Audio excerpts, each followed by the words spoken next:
ఓరి వారి ఏందిరా ఇది అద్దెకరం దాకా పోయినట్టుందిగా.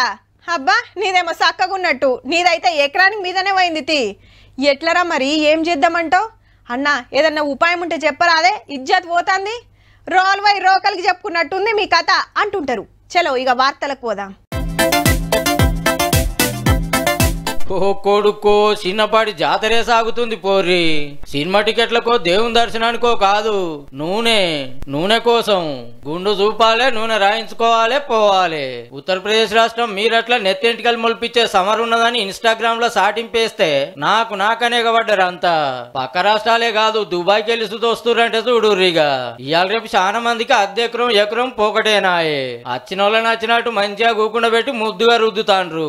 మునిపి ఇట్లా గుండు ఉండే గీ నూనె రాసినాక ఇట్లా అయిందని కొందరితో చెప్పిచ్చి వీడియోలు ఇచ్చే వరకు పట్టు చాలతలేదనుకో రాదుర్రి. ఈయనే కాదు, ఢిల్లీ, హర్యానా, ఉత్తరాఖండ్ లో సుధా క్యాంపులు పెట్టి నడిపించిర్రు దందా. మళ్ళా రేట్ సుధా 300. కానీ ఇట్లా ఎన్ని రోజులని మత్పరిస్తారు?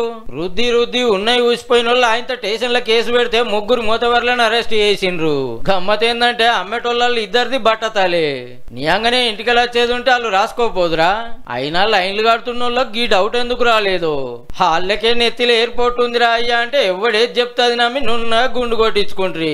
జర్రంతన్న ఆలోచన ఉండద్దారా నాయన.